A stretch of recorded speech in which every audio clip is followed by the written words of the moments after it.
నమస్తే TV five brand new show trend సెటర్స్కు స్వాగతం. ఆధునిక వైద్య విధానం, చికిత్స పట్ల మక్కువ, స్వదేశం పట్ల మమకారం, ఈ రెండు కారణాలతో ఒక తెలుగు ఎన్ఆర్ఐ స్వదేశానికి తిరిగి వచ్చేలా చేశాయి. ట్రాన్స్డెర్మల్ డ్రగ్ డెలివరీ సిస్టమ్ అనే ఒక ఆధునిక వైద్య విధానాన్ని భారతీయులకు అందించాలి అన్న సదుద్దేశం, తపనతో కాలిఫోర్నియా నుంచి హైదరాబాద్కు తిరిగి వచ్చి ఇక్కడ స్పర్శ ఫార్మా ఇంటర్నేషనల్ అనే ఒక సంస్థను నెలకొల్పి అనేక సవాళ్లను అధిగమించేందుకు ప్రయత్నిస్తున్న వీరపనేని డాంగే ఈ వారం మన ట్రెండ్ సెటర్.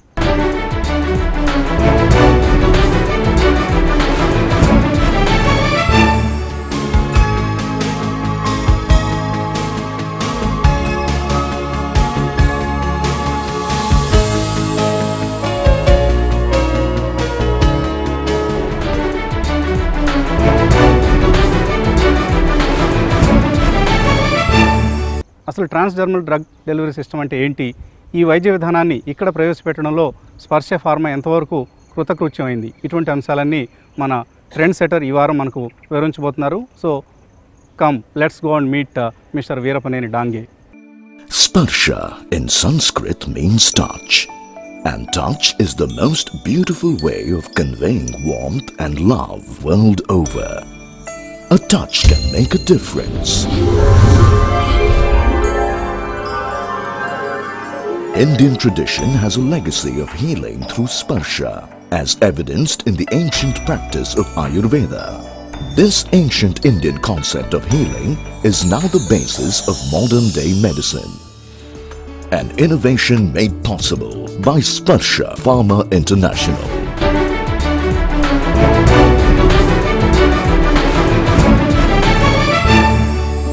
సో నమస్తే డాంగే గారు,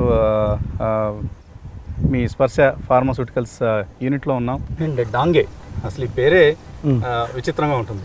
ఏంటి డాంగే పేరు అనుకున్న కథ ఏంటి? మీ ఫాదర్ పేరెంట్స్ ఎందుకు డాంగే అనే పేరు పెట్టారు? మీకు కొద్దిగా హిస్టరీ బ్యాక్ వెళ్ళాలంటే మా ఫాదర్ ఈజ్ ఫ్రీడమ్ ఫైటర్ అండి. ఈజ్ ఈవెన్ 1942 క్విట్ ఇండియా మూవ్మెంట్లోనే ఆయన జైలుకి వెళ్ళిన మనిషి ఆయన. When he was 21-22 years age. ఏంటి వారి పేరు? రామదాస్ వీరపనేని. రామదాస్, ఓకే. సో వారు రామదాస్ అయ్యండి, భక్తులు అయ్యండి, మీకేమో పూర్తిగా నాస్తిక పేరు పెట్టారు. సో తర్వాత is become a communist and he supported Telangana సాయుధ పోరాటం అంటారు చూడండి. Is really even though he was in Krishna district and he supported Telangana సాయుధ పోరాటం. ఆ విధంగా కమ్యూనిస్ట్ మూమెంట్లో పుచ్చలపల్లి సుందరి గారితో ఆయన ముందుకు వచ్చి, సో ఆ భావాలని పెరిగి అప్పుడు సడన్గా స్కూల్కి వెళ్ళాల్సి వస్తే డాంగే కమ్యూనిస్ట్ పార్టీ నాయకుడు, సో టక్కున ఆయన పేరు పెట్టేశారు నాకు. రష్యన్ నేమ్ ఇది? నో, ఇస్ ఇండియన్ అండి, మహారాష్ట్రన్. శ్రీపాద్ అమృత డాంగే అని మహారాష్ట్రలో ఉంటాడు, ఆయన పేరు నాకు పెట్టారు. సో అట్లాగే మా తమ్ముడి పేరు కూడా, సో కృచవ్ వీరపనేని, విజయవాడలో ఉంటాడు. సో మా ఇద్దరు పేర్లు అట్లా వచ్చినాయి. బట్ కానీ మా అన్నయ్య పేరు మాత్రం రామారావు వీరపనేని. తెలంగాణ ఆంధ్ర రెండు కలవక ముందు 1956లో మా సిస్టర్, మా అందరికంటే పెద్ద ఆమె పేరు విశాలాంధ్ర అని పెట్టారు. ఎందుకంటే అప్పుడు విశాలాంధ్ర పోరాటం, సమైక్యవాది కాబట్టి సిస్టర్ పేరు విశాలాంధ్ర పెట్టారు. సో ఎనీవే పేరు ఓకే. మీరు వరంగల్ జిల్లా కదా? వరంగల్ జిల్లా గోవిందరావుపేట అండి. వరంగల్ జిల్లా గోవిందరావుపేటలో పుట్టిన మీరు అక్కడ నుంచి విద్యాభ్యాసం అంతా ఎక్కడ జరిగింది? ఇంటర్మీడియట్ టు బీఎస్సీ వరకు నేను వరంగల్లో చేశానండి. వరంగల్ తర్వాత మాస్టర్స్ బయోకెమిస్ట్రీ వచ్చేసి ఆంధ్ర యూనివర్సిటీలో చేశాను, విశాఖపట్నంలో. So luckily got the seat into that part. And biochemistry చేసిన తర్వాత వచ్చేసి పిహెచ్డి వరకు వచ్చి ఉస్మానియా యూనివర్సిటీలో చేశాను. సో ఇట్స్ ఇన్ జెనెటిక్స్ డిపార్ట్మెంట్లో. Basically I'm a molecular biologist. MSc chemistry, MSc biochemistry చేశాను. తర్వాత వచ్చి పిహెచ్డి వచ్చి ఉస్మాన్ యూనివర్సిటీలో జెనెటిక్స్ డిపార్ట్మెంట్లో మాలిక్యులర్ జెనెటిక్స్లో పిహెచ్డి చేశాను. సో అది కంప్లీట్ చేసిన తర్వాత నాకు వేరే అవకాశాలు చాలా ఎక్కువ వచ్చినాయి. ఇటలీకి వెళ్ళండి, యూఎస్ఏ కానివ్వండి. సో 1985లో అయిపోయింది. 85, సుమారు 30 సంవత్సరాలు. అప్పటికి మన ఇక్కడ ఫార్మా ఇండస్ట్రీ బాగా వెళ్ళునుకుంటుంది, అప్పుడే మొదలైందండి. సో మీరు హైదరాబాద్లో పనిచేశారా? హైదరాబాద్లో ఎప్పుడు పనిచేయలేదండి. ఒక పిహెచ్డి వర్కే చేశాను నేను. పిహెచ్డి చేసిన తర్వాత నేను డైరెక్ట్గా యూఎస్ వెళ్ళిపోయాను. ఎందుకు? అమెరికా పట్ల మోజు ఉండేదా మీకు? మోజు అని కాదండి, I want to do some good research work. So I want to see the difference between here and there. ఇక్కడ రీసెర్చ్కి అంత అవకాశాలు లేవు అప్పట్లో. మనం అంతా కూడా కాపీడ్ ప్రొడక్ట్స్ని తయారు చేసేవాళ్ళం. సో ప్రాసెస్ పేటెంట్స్ అనే పేరు పెట్టుకొని ప్రొడక్ట్ పేటెంట్స్ లేకుండా చేసుకుని, సో అఫ్కోర్స్ అప్పటి పరిస్థితులు కూడా దానికి అనుగుణంగా మనకు అందుబాటులో మందుల ధరలు అందుబాటులో ఉండాలంటే ప్రొడక్ట్ పేటెంట్స్ మనకు అప్పట్లో సూట్ కావు. అదొకటే కానీ I was young at the time, so still I have the print of future అనే ఉద్దేశంతో so let explore what the chances are there. Okay. So Govindaraopeta నుంచి అమెరికా వెళ్ళటం ఎటువంటి అనుభవం అది మీకు? చాలా గ్రేట్ అండి అది. ఎందుకంటే విలేజ్లో సమ్ టైమ్స్ గేదెలు తోలుకుంటూ వెళ్ళిపోయి పొలంలో పని చేసుకుంటూ ఉండేవాళ్ళం. ఎడ్యుకేషన్ ద్వారా పైకి వచ్చి మా నాన్న కూడా పట్టుదలగా చదివించారు. మధ్యలో ఉద్యోగాలు అటువంటి అని ఎత్తద్దనేసి నువ్వు ఎంతవరకు చదువుకుంటే అంతవరకు చదువుకోమన్నారు. సో ఇటు స్టూడెంట్స్, మీ ఫాదర్ కొద్దిగా అభ్యుదయవాది కాబట్టి ఆయన మీకు బాగా స్వేచ్ఛనిచ్చారు కానీ ఆయనకి అమెరికా వెళ్ళడం మాత్రం ఇష్టం లేదు. ఓకే. అది మళ్ళీ క్యాపిటలిస్ట్ కంట్రీ, అది క్యాపిటలిస్ట్ కంట్రీ కదా, he did not accept. So మీ ఫాదర్ అభిష్టానికి వ్యతిరేకంగా వెళ్ళిపోయాను. But I promise I will come back. So నేను వచ్చేసానండి పోస్ట్ డాక్టరల్ స్టడీస్ అవగానే. Then I got a very good job in DRDO in Mysore. Defence food research laboratory అని ఉంది, మంచి పొజిషన్ ఇచ్చారు.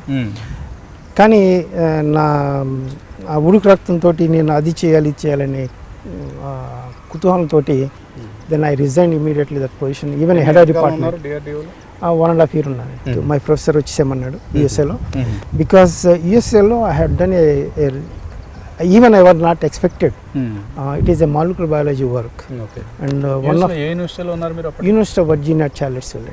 Oh. Yeah, one of my professor name is Sidney M. Hecht, and he is a great scientist. Okay. And he works very hard, 18 hours per day. And I learn a lot from him. And also it's one of my great contribution is one of my discovery. No. It's called a ribozyme center. Ribozyme. It is just before that there's another people can discover the another ribozyme. My ribozyme is a little bit late. But this ribozyme people who discovered before me. ఏంటిది ఒక chemical entity? It is RNA molecule. మీరు RNA వినే ఉంటారు కదా, DNA RNA protein genetics లో. So RNA ఏంటంటే before that we know only the enzymes are proteins. Proteins is nothing but enzymes వస్తాయి. Amino acids become nothing but enzyme. But the RNA itself is going to act like an enzyme in presence of certain metal ions. That is one of my discoveries. In presence of manganese chloride, this RNA can act like an enzyme. So that was published in Science. Maybe కొద్దిమంది భారతీయులకే అవకాశం. That is true అండి. దానికి నేను accept చేశాను. అటువంటి work చేసుకోవడం నేను ఇండియాకి వచ్చేసాను. డిస్కవరీ తోటి ఏమైందంటే నాకంటే ముందు డిస్కవర్ చేసిన వాళ్ళకి నోబెల్ ప్రైజ్ వచ్చింది. Nobel laureates they continued my work. నాకు సంతోషం ఏంటంటే అక్కడ నోబెల్ లారెట్ నా పేరే ఫస్ట్ స్టార్ట్ చేశాడు. So this work is carried from Dange's publication. So it's Nobel బహుమతి అందుకున్నట్లే ఆ ఫీలింగ్ వచ్చిందండి. సో నాకు వచ్చిన రాకపోయినా so Nobel laureate as using my name and using my work and he published a good paper అంటు that which I want to publish the same kind of things. But ఆ విధంగా చూస్తే నేను గోవిందరావుపేట నుంచి అక్కడ దాకా వెళ్ళి I learn lot. I did contributed to the science, and the same thing I want to contribute more things to my society. So that is the part of this company starting. So akkada ఏ కంపెనీలో పని చేశారు? ఒక Japanese pharmaceutical company called Hisamitsu pharmaceuticals. డిస్కవరీలో నుంచి product డెవలప్మెంట్కి వెళ్ళాను. ఆ ప్రోడక్ట్ డెవలప్మెంట్ పార్ట్లోనే ఈ క్యాన్సర్ పేషెంట్స్ కావాల్సినటువంటి ఫెంటనైల్ patch which the company has believed me and they forced me to take the responsibility on that. And I did establish a good man. మీకు కూడా ఈ ప్యాచెస్ మీద ఇంట్రెస్ట్ ఉండేదా? ఇంట్రెస్ట్. ఆర్ ఈ Japanese మీలో interest create చేశారు? Japanese create చేశారు interest. Okay. నా ఇంట్రెస్ట్ అంతా మాలిక్యులర్ లెవెల్లో ఉంది. So these people are force me to take the responsibility. అంటే డాంగే గారు ఒక బేసిక్ డౌట్, ఇప్పుడు టాబ్లెట్స్ ఉన్నాయి, టైమ్ రిలీజ్ టాబ్లెట్స్ ఉన్నాయి, క్యాప్సూల్స్ ఉన్నాయి, ఇంజెక్టబుల్స్ ఉన్నాయి, అండ్ ఇంకా రకరకాల ఓరల్ విధానాలు ఉన్నాయి, అంటే లోపలికి తీసుకునే విధానాలు. కానీ ఎందుకు ఈ ట్రాన్స్ డెర్మల్ డ్రగ్ డెలివరీ సిస్టమ్, ఎందుకు దీని మీద ఆసక్తి చూపించారు? ఓరల్ మెడికేషన్లో మీరు బయో అవైలబిలిటీ కావాల్సి వచ్చినంత కంటే కూడా 10 times 15 times హయ్యర్ మెడిసిన్ వాడుతూ ఉంటారు. దానికంటే కూడా this is a new concept. ఇది ఒక directed delivery. It is direct delivery. Exactly what amount is required for the bio availability it will be delivered through the skin. అంటే patches ఉంటాయి like మన Band-Aid లాంటి ప్రోడక్ట్. సో ఆ ప్యాచ్ని ఎక్కడ కావాలంటే అక్కడ మనం ఉపయోగించి దానికి సంబంధించిన చికిత్స పొందొచ్చు. ఇప్పుడు any molecule suppose to be smaller molecule right, it can enter through the skin. ఎందుకంటే skin is body protected area and it will doesn't allow to the virus bacteria ఏఎఫ్స్ అంటే అవి పంపిస్తుంది. So that's why we have a very small hair particles will be there. From there the drug has to enter in to the system. So we cannot deliver all the drugs to the skin. We can deliver only few molecules. Okay. And the beauty of this technology, you can say, okay, this is the amount I can deliver. That's exactly what the patient needs. So 1 milligram కావాలంటే 1 milligram ఇస్తారు, అంతే. లేదు 10 milligram కావాలంటే 10 milligram ఇస్తారు. టాబ్లెట్లో అయితే మనం అవసరం ఉన్నా లేకపోయినా 10 milligram తీసుకోవాలి. మీరు పొద్దున్నే 1 milligram చేరుతుంది. పొద్దున్నే తీసుకుంటారు, మధ్యాహ్నం తీసుకుంటారు, రాత్రి తీసుకుంటారు. Okay. అంటే టోటల్గా ఎంత అమౌంట్ ఆఫ్ ద డ్రగ్ మీరు బాడీలోకి వెళ్తుంది, ఆ కంబైన్డ్ చేసింది మీకు బాడీలో బయో అవైలబిలిటీ కావాల్సింది స్కిన్ ద్వారా కంటిన్యూగా కూడా డెలివర్ చేయొచ్చు. ఎందుకు అన్ని కంపెనీలు దీని పట్ల ఆసక్తి చూపించలేదు? It is very complicated technology. Okay. ఇప్పుడు ఇమీడియట్గా మీరు దానికి ఏంటంటే the cost establishing facilities and equipment designing and this custom made equipments you need to spend lot of money అన్నట్టు.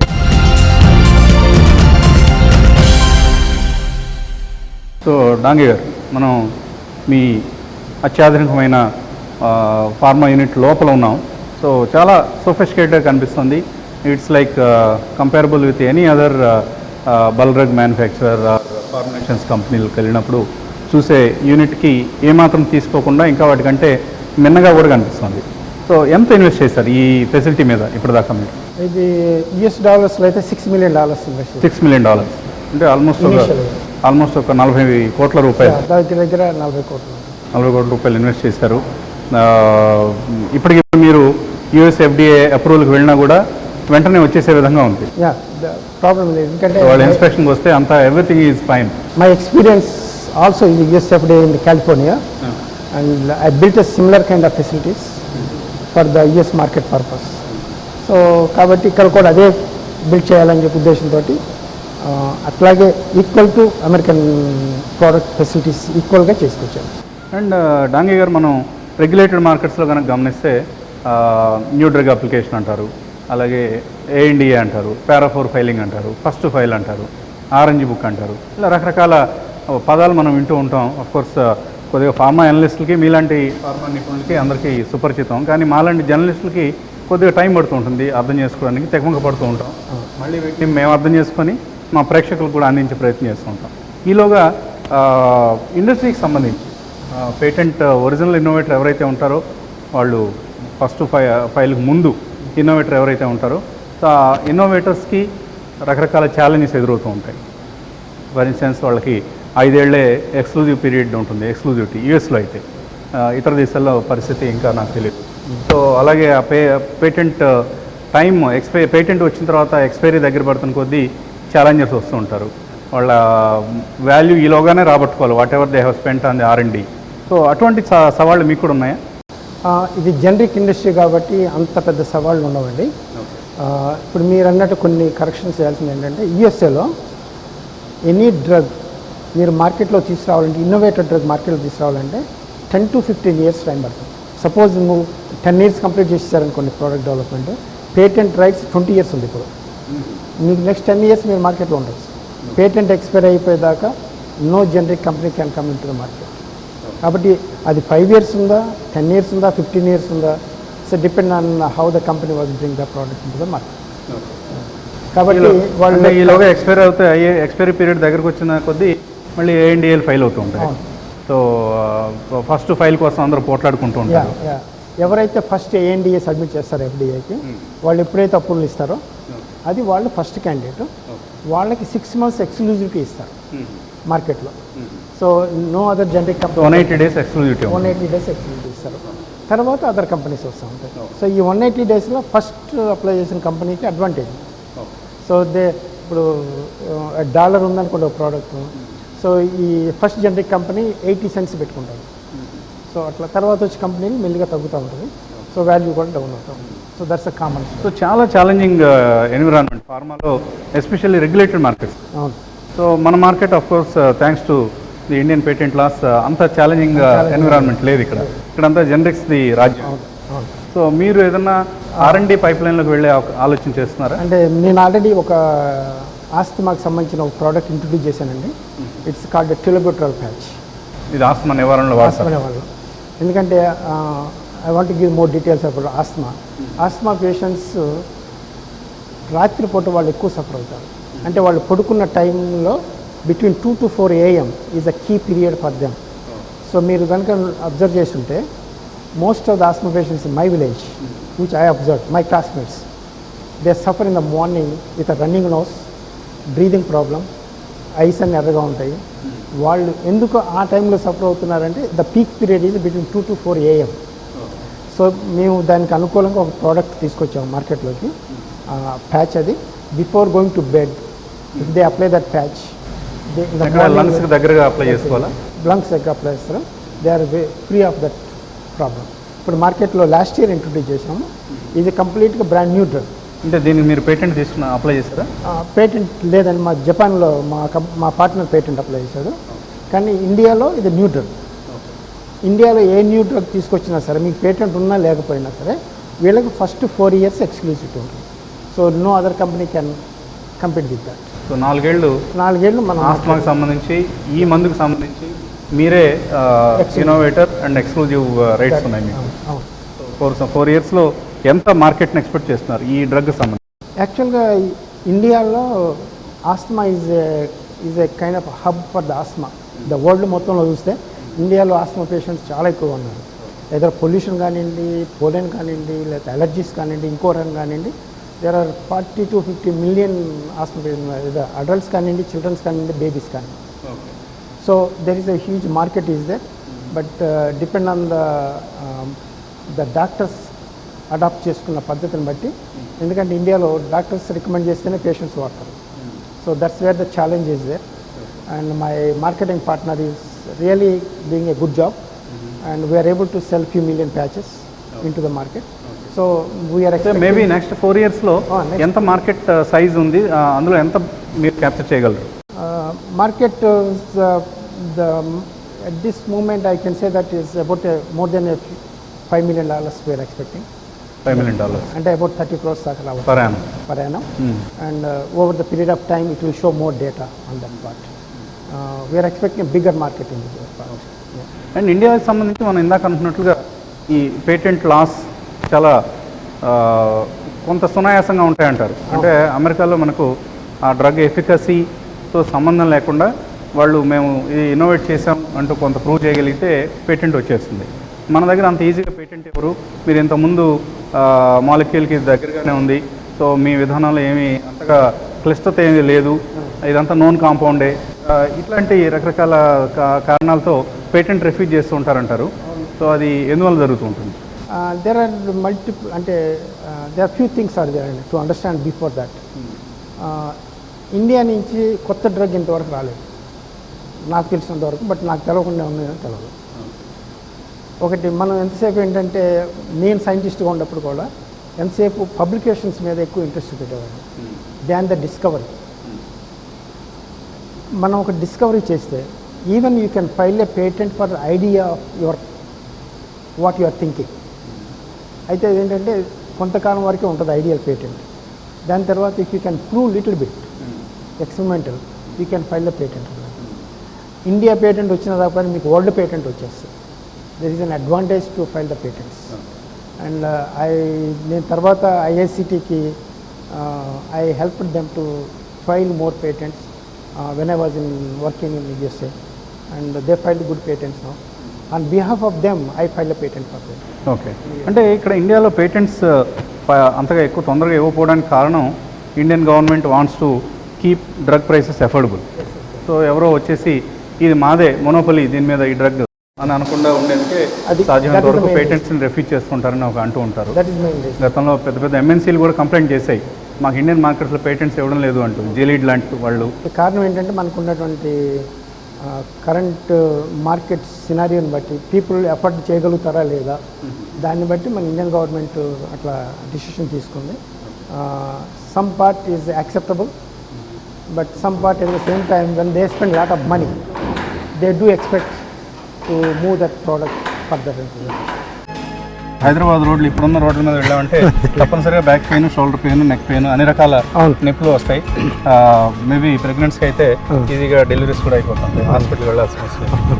ఈ టెక్నాలజీలో ఏంటంటే ఒకటి సిస్టమిక్ డ్రగ్ తీసుకునేది ఒకటి, టాపికల్ పెయిన్ ప్యాచెస్ ఒకటి, అట్లాగే దీన్ని తయారు చేయడంలో కూడా వేరియస్ మెథడ్స్ ఉపయోగిస్తున్నాయి. ట్రాన్స్డర్మల్ డ్రగ్ డెలివరీ సిస్టమ్ అనే స్కిన్ ప్యాచెస్ కొత్త వైద్య విధానాన్ని, ఆధునిక వైద్య విధానాన్ని ఇక్కడ భారతీయులకు అందించేందుకు నిర్విరామంగా కృషి చేస్తున్న స్పర్శ ఫార్మా ఇంటర్నేషనల్ సంస్థ అధినేత వీరప్పనేని డాంగే గారితో ఇంటర్వ్యూ రెండో భాగం వచ్చే శనివారం ఇదే సమయానికి ప్రసారం అవుతుంది.